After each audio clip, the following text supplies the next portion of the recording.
Same Kviyas, this Sicha is a Sicha from Tafshin Nun Beis, 1991.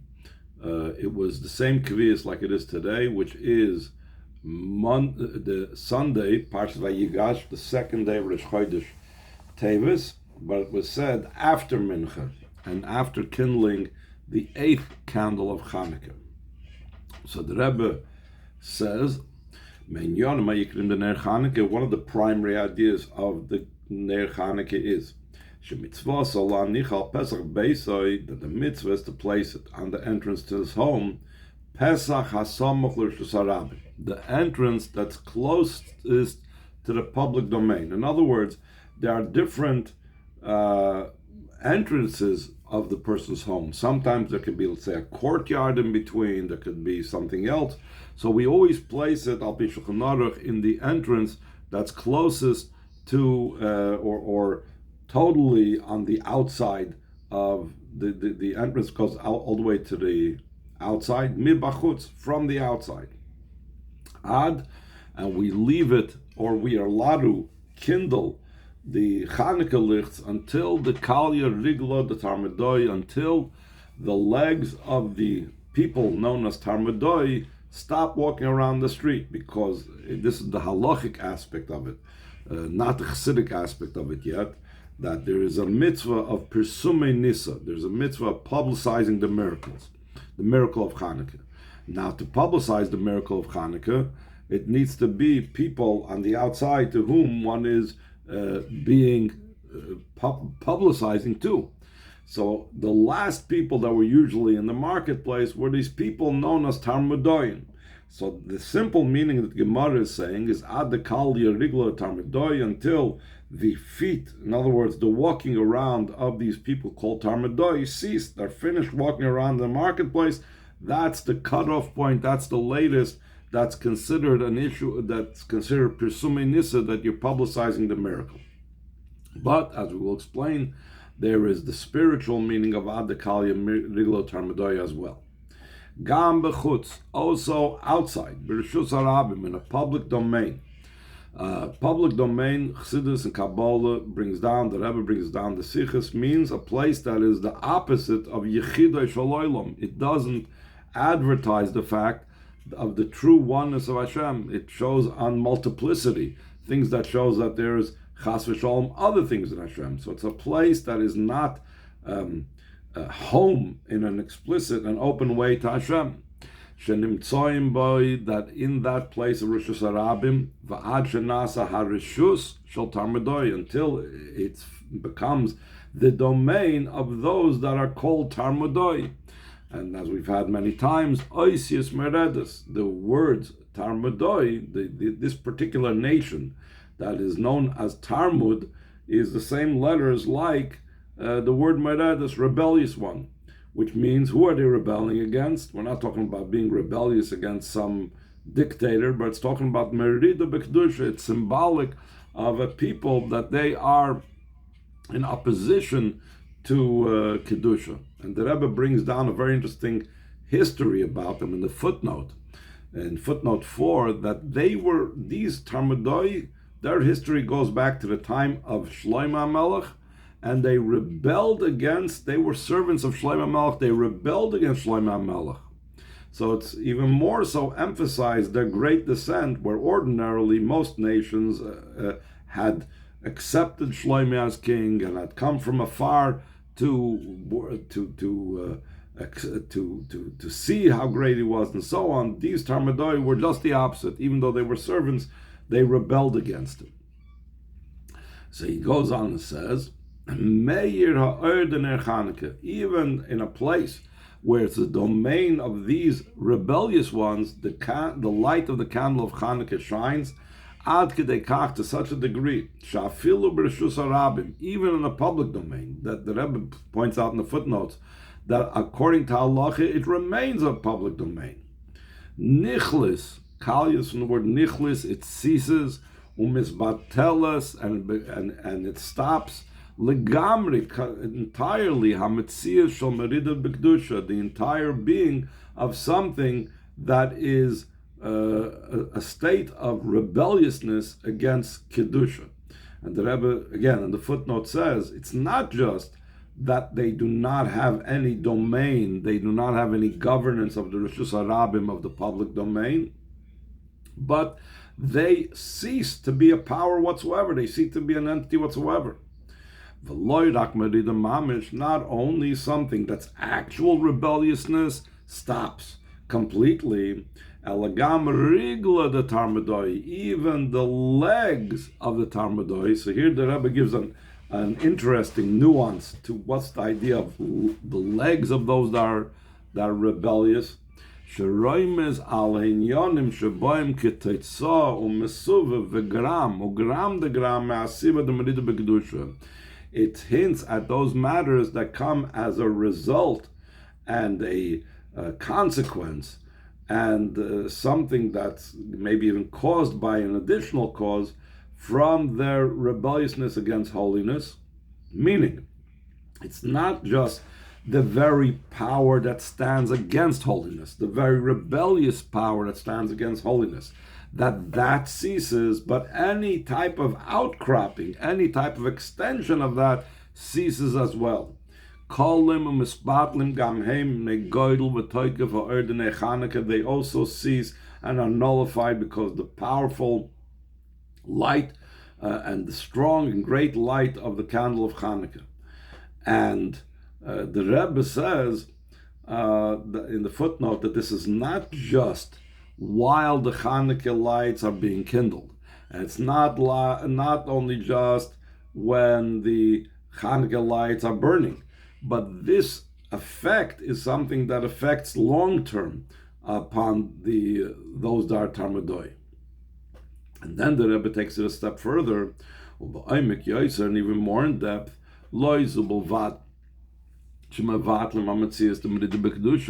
only do they nullify the existence of rebelliousness in holiness, even more so, and just the opposite. We transform the Tarmadoi, the rebellious ones, to holiness. That's also hinted in the words kalya. Kimerum is bekalya rigla the Tarmadoi, as it's hinted in the word kalya, shugam meloshen kiloyim v'shleimus.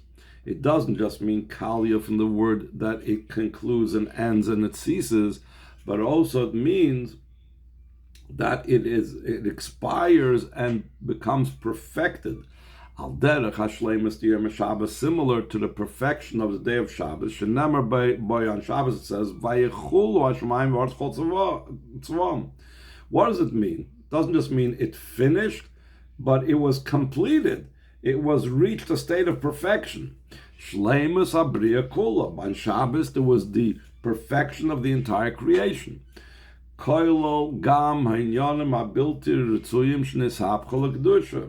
That this includes that also matters that are untoward and unwanted, they are becoming transformed to holiness. That's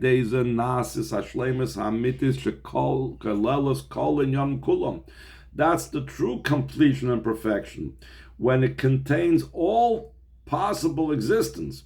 It's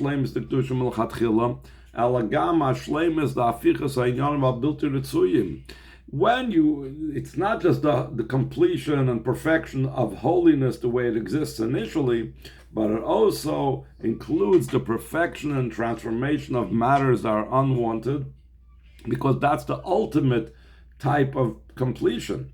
If you only perfect holiness, but there's something outside of it, so it's not perfect, it's not complete, there's things that are not holy. But if you transform even things that are outside of the realm of Kedusha and you bring them into the realm of Kedusha, so then you have the ultimate perfection, Bakoil Mikol Koil, like we say in benching, the expression of in everything, from everything, and everything, meaning a perfect completion in everything. There's nothing that's left out of the perfection, including those things that are the opposite of perfection. Those things that are the opposite of Kedusha become now part of the realm of Kedusha. The Rebbe says on the last paragraph, Not only what he just now said, it becomes the expiring and perfection through transforming the Talmudoi to holiness. There becomes the perfection of the delight. Like this is also emphasized in the day of Shabbos Vayichulu, that the Shabbos is symbolized by this word of perfection and completion. In addition to the sanctity of Shabbos on its own, that the Shabbos exists as a holy entity. A Yid doesn't create the Shabbos. The Shabbos is in and of itself already holy. In addition to the fact that Shabbos exists already as a holy thing, there's also the delight that occurs through the avodah of a Yid. There isn't, the Chazal used the expression, one who delights the Shabbos. It doesn't say Kol hamis'aneg b'Shabbos, whoever takes delight and enjoys Shabbos through all the different mitzvahs that we're supposed to enjoy on Shabbos, but it says he delights the Shabbos, means the Yid brings a greater perfection to Shabbos. He brings a delight into Shabbos. After and through the perfection of his avodah in the entire creation, including the heavens and the earth and all their hosts, everything in it, until there does not remain even one point that was not perfectly fixed up and prepared in its perfection. We see this from the schar, the reward of it. The Chazal say, whoever gives delight to Shabbos, they give him he's given an inheritance, a plot without boundaries. Like it says, then you will delight on Hashem. I will feed you nachlas Yaakov avicha, the inheritance of Yaakov your father, not Avraham, not Yitzchak. Yaakov dafka, specifically Yaakov, Bechir Shabbat, the most chosen of all the forefathers. Remember by Koil, that by Yaakov it says Yeshli Koil when he spoke to Esav. Hashleimus hamitis shekoilos gam ba Koil v'mikoil. That's the true perfection that includes what is said by Avraham Avinu, that Hashem berchs Avram b'Koil, and it says by Yitzchak Mikoil shetitin lo'aser asrenuloch. But by Yaakov it says Koil, which includes all of this. And Yaakov's Baruch, it says that Hashem just told him, not like he told Avram and Yitzchak, he gave them borders for the land, and he said where exactly will be the location of Eretz Yisrael. Yaakov, all he told him was the faratz to Yom Avakedim, it's a fine of an egdo. You shall spread out to all the different directions without giving them a limit. So that means that Yaakov is about without limits, and that is because when you delight Shabbos, you are bringing a completion and perfection in a limitless fashion, or at least in a place where there's no room for anything negative to exist. Everything becomes transformed and elevated. And then obviously this leads us to our favorite time, v'oid v'ikar, and additional, and primarily ashleimus hamitis, the bittul kol inyan habilti ritzuyim, the true perfection of nullifying all negative things, v'afichasum l'kedusha, and transforming that to holiness, Geulah mitzvah shleima, and the true and complete redemption, like it says, Ruach hatuma avim in the aretz, the spirit of impurity I will remove from the land. V'yiseidim is even more so. I will transform darkness to light and bitter to sweet. Then, when Moshiach comes, will be the perfection of the idea of Chanukah. Why? Because we'll have Chanukah, Beis Hamikdash Ashlishi, V'Mishulish Kosher Im Yaakov. We'll have the dedication of the third Beis Hamikdash and the tripled Beis Hamikdash. The idea of tripled means it's not just the third in number, but there's no first, no second. Tripled means like you have a chut hameshulish b'meher lo yinotek, a triple woven rope that's made from 3 strands. The same thing, the third Beis Hamikdash that Rebbe always explains has all the qualities of the second and the first Beis Hamikdash together, and that's Shekosherim Yaakov. We know that the first Beis Hamikdash corresponds to Avraham, the second Beis Hamikdash corresponds to Yitzchak, and the third Beis Hamikdash corresponds to Yaakov, which is again everything that we're going to talk about in this week's parsha, and the famous and the same thing that he's the choicest ones, where the third Beis Hamikdash will be Mikdash Adonai Kohen Yidacha, the Mikdash of Hashem, your hands prepared. That's Mikdash. It's the highest level of the Beis Hamikdash. Now the Rebbe is going to connect this with Parshas Vayigash. We have Lakashas and Parshas Shavua, Parshas Vayigash. We can connect it with the Parsha of the week, which is Parshas Vayigash. The Parshas Vayigash, Shetzchilu Lilmoi b'Shiur Chitas Yemzeh, and the Parshas Vayigash that began to learn in the Shiur Chitas of this day. U'Miskayne Lahem Shechal Limud B'Yam HaShlishi V'Yam HaChamishi, and we're getting ready for the continuation of what we're going to learn on Tuesday and on Thursday. The reason the Rebbe points out these 2 shiurim is because, like he says in footnote 19, in what we're going to learn on Tuesday, he's going to speak about Paroi and Yosef speaking about bringing Yaakov down to Mitzrayim, and on Thursday's shiur we're going to talk about Yaakov actually going down to Mitzrayim. So he says, "Medubar oidus yeridas Yaakov Mitzrayim." These shiurim of Tuesday and Thursday speaks about Yaakov's descent to Mitzrayim. Shetachlisu matarasa, its goal and its purpose. Levatel, to nullify. V'yiseirim, and even more so, lahafoiches an yoram abilti ritzurim to Mitzrayim. The reason why Yaakov had to go down was to nullify, and even more so to transform the negative things of Mitzrayim. Al derech ubedugmas aficha the Tarmadoi, similar to the transformation of those that are called Tarmadoi, the rebellious ones. Shaydez and Nasa Hashlemes Hamitis, through this becomes the true perfection. Like it says, and we say this every day in throughout Chanukah, when we say Hallel, Min Hameitza Karasi Yudke, Vaydeze Anani Omerchav Yudke, from the confines and straits, I call out to Yudke, and when I call out to Hashem from a place of constraints, that place of constraints itself causes that Hashem should respond to me in breadth and fullness and broadness. Specifically through transforming that which is constrained, which Mitzrayim is also from the word Meitzah, from the word constraints. We come to the true broadness. So the Hallel of every day of Chanukah and Parshas Vayigash with Yaakov Avinu's descent is all about the real purpose, which is the transformation. And this is, of course, again, connected with the Geulah, V'oid V'ikir, and additional to this, and primarily, Shabbos Kol is Parshas Vayigash, the beginning of Parshas Vayigash. Meromez is Gam HaShlemus, the Geulah Mitzvah Shlema is hinted also the perfection of the true and complete redemption. Sh'oz Yisapchu Kol Enyan Abilti Ritzuim L'Kedusha, then all negative things will be transformed to holiness.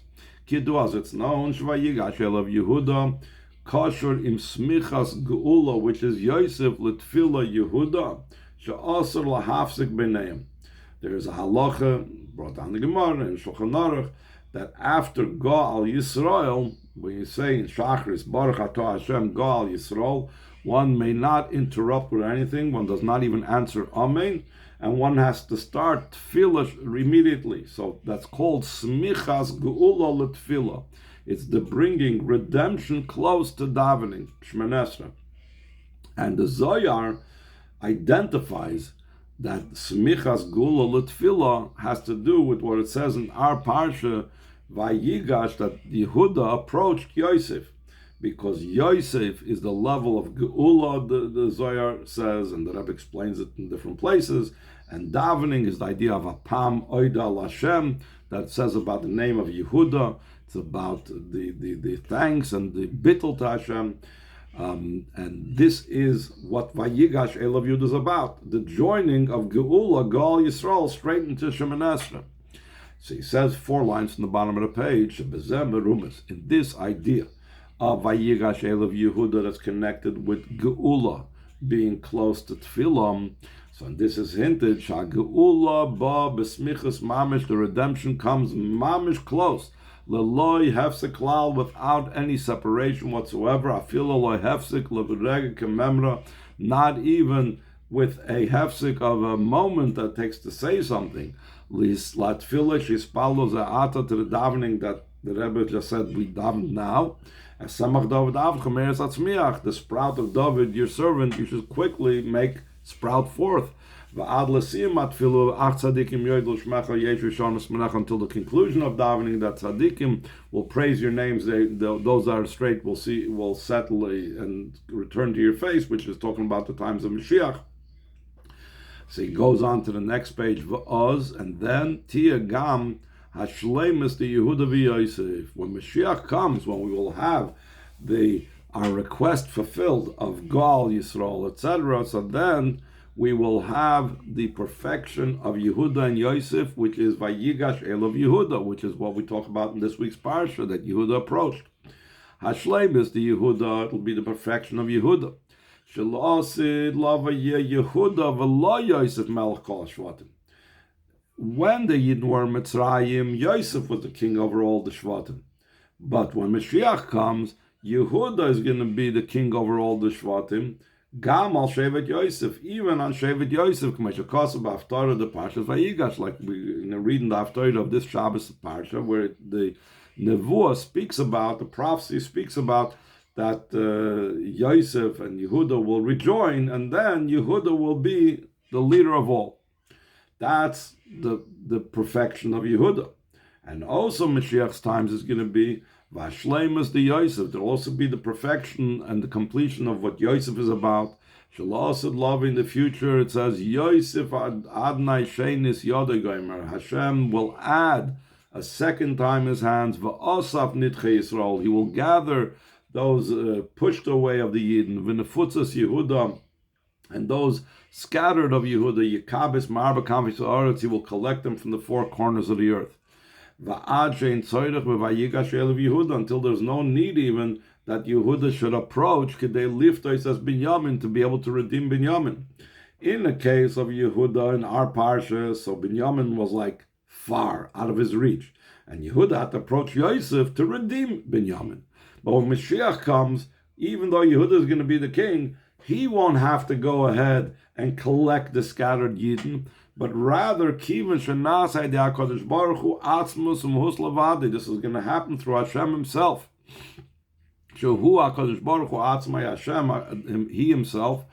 Oiches b'yadav mamish, is going to hold mamish with his hands. Ish mim koima, he's going to collect every person from his place. Ki'inyan shenamar, like it says, va'atem to look to le'echad echad bnei Yisrael, that you, that one by one, will be collected. Will be collected from wherever they are scattered from, and this will be done by the Eibishter himself. Let's continue in Ois Gimel. So the Rebbe, interestingly, even though this is Sunday, Parshas Vayigash, often by a regular Shabbos Fabrengen, it's like already in the afternoon, they're about to lay the next Parsha in Mincha, so he'll a lot of times bring in the connection with next week's Parsha. Here, it's only Sunday, and the Rebbe is already going to talk about Parshas Vayichi over here. So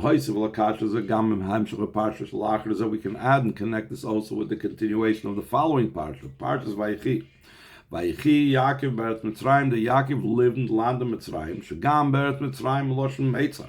Also in the land of Mitzrayim, which is from the word constraints and narrowness and confines, Yaakov becomes in the utmost state, in the most perfect state.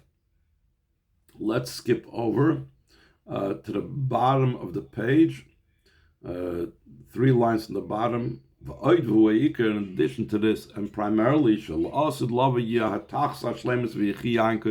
when the Moshiach comes, it will be the ultimate perfection of Yaakov living.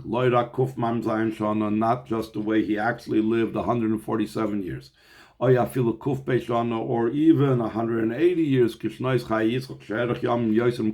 like the years of the life of Yitzchak that he lived longer than all the other of us. Ela b'chaim nitzchim, it'll be then everlasting life.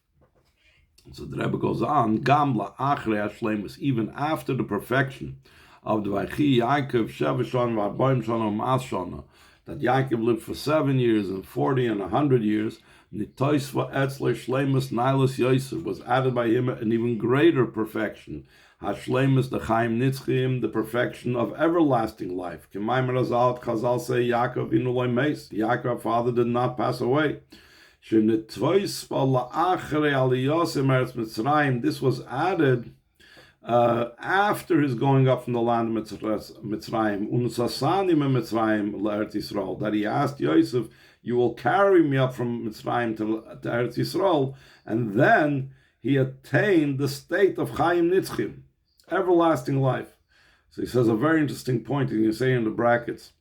So he says in the second paragraph, Al Pizeh Shlevair Hatam, Shebishvil Ha'aliva Mitzrayim L'Eretz Yisrael Hitriach Yaakov es Yosef Shoyev Melech. According to this, we could explain the reason that for the sake of Yaakov Avinu being brought up, his body after his passing from Mitzrayim to Eretz Yisrael, Yaakov Avinu placed this burden on Yosef that he was a king. Even Yaakov acted to him with the respect due a king, like it says that he like leaned him at the on the bed, etc. So if Yaakov respected Yosef as a king, so why did he bother Yosef and make him bring him up to Eretz Yisrael? Ki aliyah l'Eretz Yisrael kshura ima ilui dechaim nitzchim shebe'ein ha'roich l'gaba shleimus dekuf mem zayin shana. Because Yaakov, Avinu's body being brought up to Eretz Yisrael, is connected with the advantage and quality of the everlasting life that Yaakov would experience, that's incomparable to the perfection of his living 147 years. That's why Yaakov wanted that his going up to Eretz Yisrael, the state and situation of everlasting life. It should be not only through the rest of the Shvatim, it should be specifically through Yosef. At that time, as I mentioned before, he was the king over all the Shvatim. Even though Moshiach comes, Yehuda is going to be the king.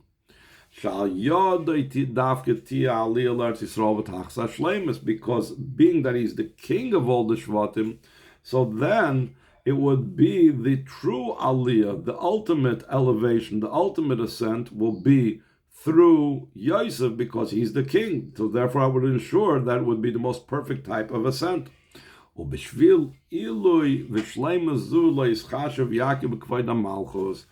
for this advantage and this ascent and this perfection that would be reached when only Yosef and not the brothers would bring him up, so Yaakov did not take in consideration the honor of Yosef as being a king, and he wanted that Yosef, despite his kingship, and despite the respect that Yaakov had for him as a king, should still be involved in bringing him up his body to Eretz Yisrael. So, but the Rebbe says, but there's still a difference between what happened then and what's going to be when Moshiach comes.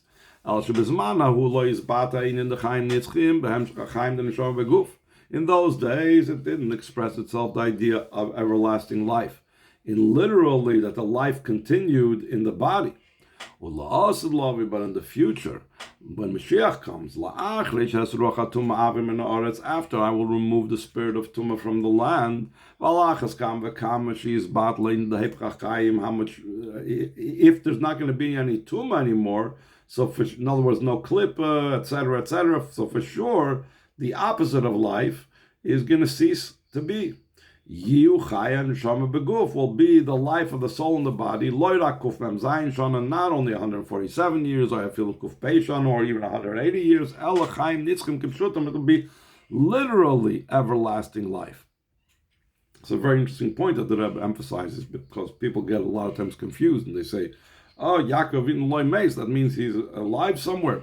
The Rebbe says that really alive is, in the physical sense, is only going to be when Moshiach comes. let's go on for Isdalad with the Gemas Ba'avodas Kolachat Vech Yisrael, and similar thing in the avoid of every single Yid, Kivin Shenikra B'Shmai Shel Yaakov Yisrael. Since every Yid is called Yisrael, a Jew is called Yisrael. That's one of Yaakov's names.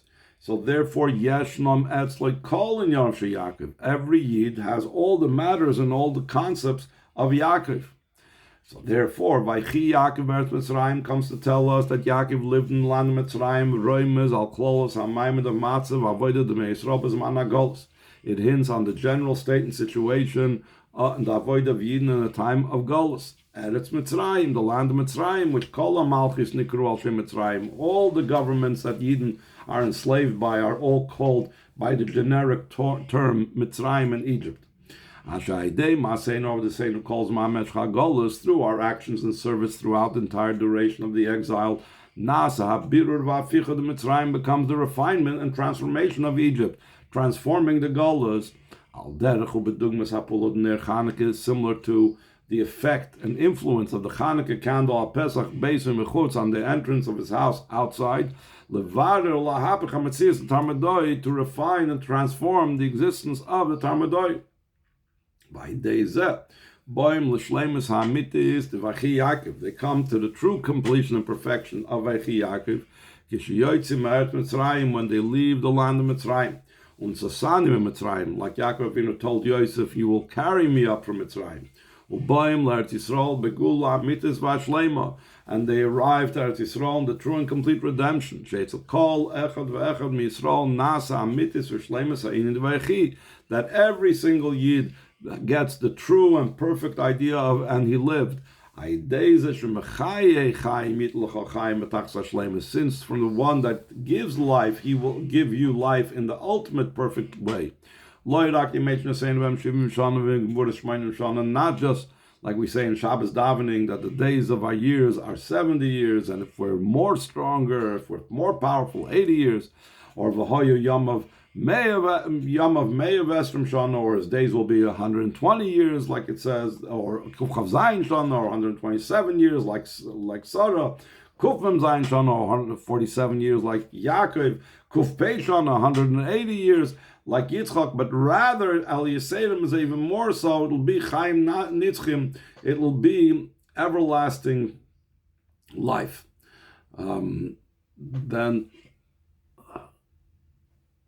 Then he brings a deeper concept over here. He says, even more in depth, Yaduat's known she Yisrael. The word Yisrael, which is the name of Yaakov that every single Jew is called, Rosh Tevis, is an acronym. There's 600,000 letters in the Torah. The whole entire Klal Yisrael is similar to Sefer Torah. The entirety of the Sefer Torah and the completion of Sefer Torah is dependent upon each and every letter being there completely.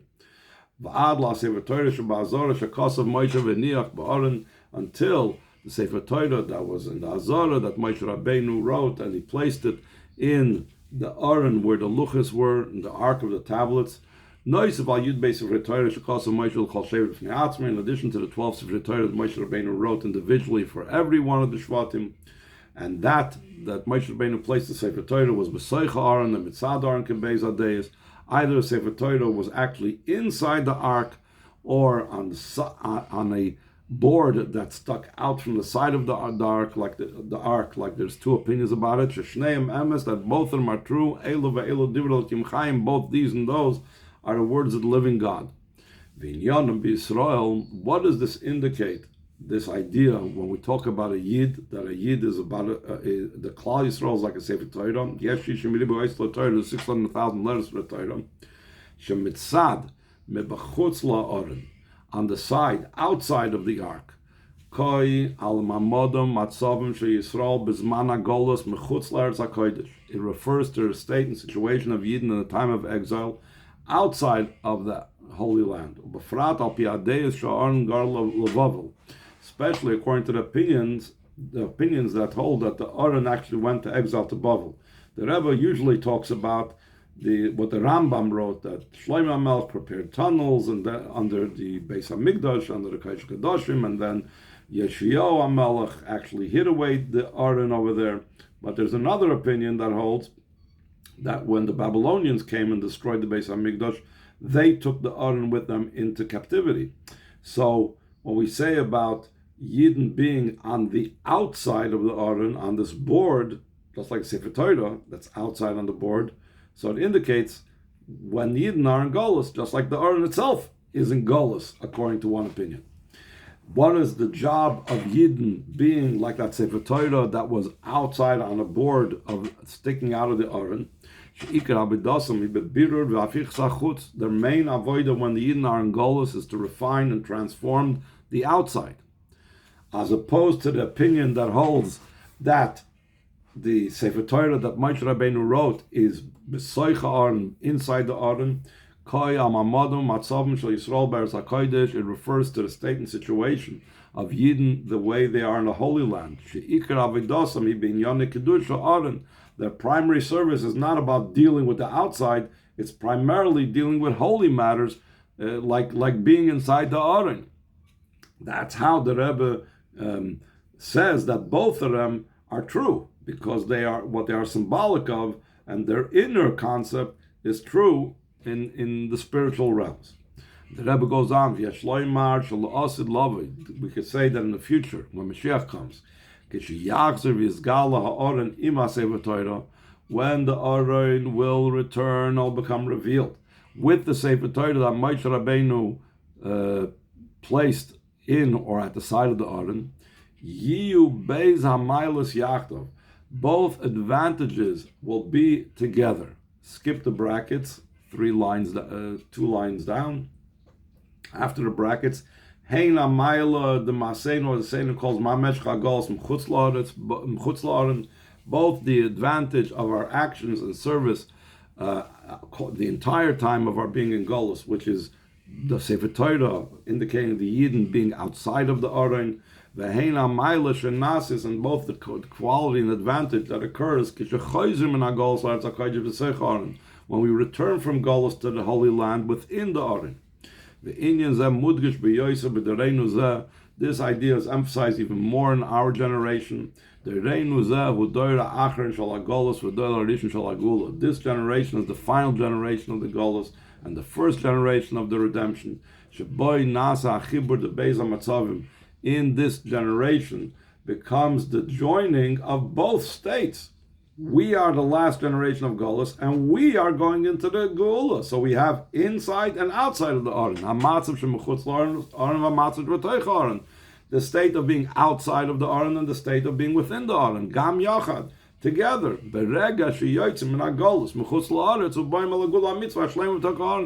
That very moment that we leave exile, from the state of being outside of the Aron, we come to the redemption, the true and complete redemption within the exile, within the Aron, within the ark. Move on. From here is understood the lesson and directive in the life of every single Yid, that the living has to place this on their heart. In this generation,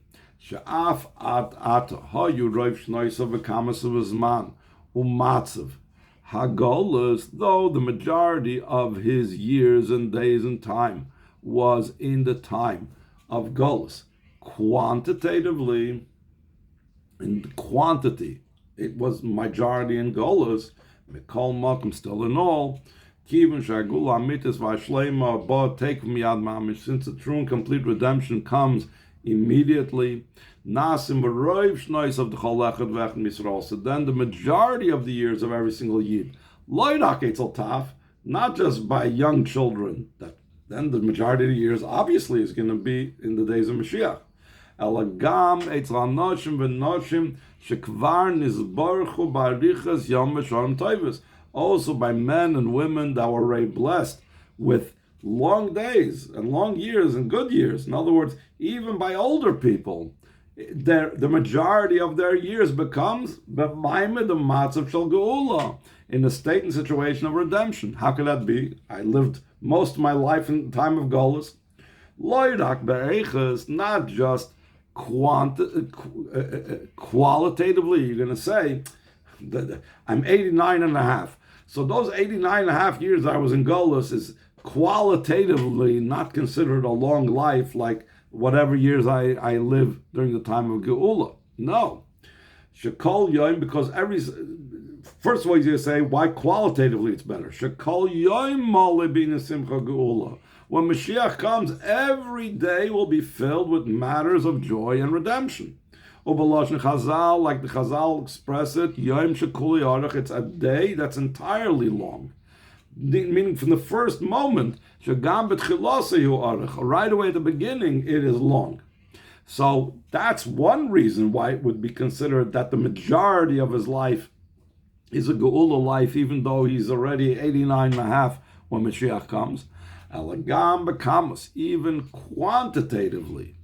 Kivin shenatoisav etzlam arichas yamim v'shanim toivus, since they'll have quantitatively many more years, long days and years. Loidak ayin shanoi, loidak ayin pei shanoi, not just 70 or 80 years, or kufchaf or 120, or kufchaf zayin 127, kufmem zayin 147, kuf pei shanoi 180. El ad kichada lisbol kain mispar, until, like we had in last week's parsha about the amount of the grain that was put away, that you cannot count it because there's no number to it. Chaim nitzchim, it will be everlasting life. So even quantitatively, it will be most of his years will be in Geulah. The Rebbe goes on to say about tzedakah, to be able to speed up even more so the redemption. In addition to the strong confidence and trust we have in Hashem in requesting the Geulah on its own,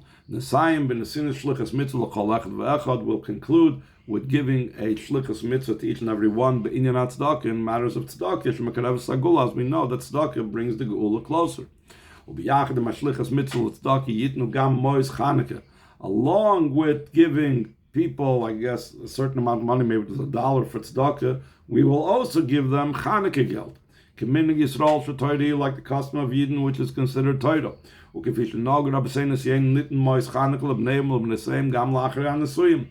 it was the custom of our Rebbeim Nasiim to give Chanukah geld to their sons and daughters even after they got married. Usually, in Welt, Chanukah geld is usually associated with little kids.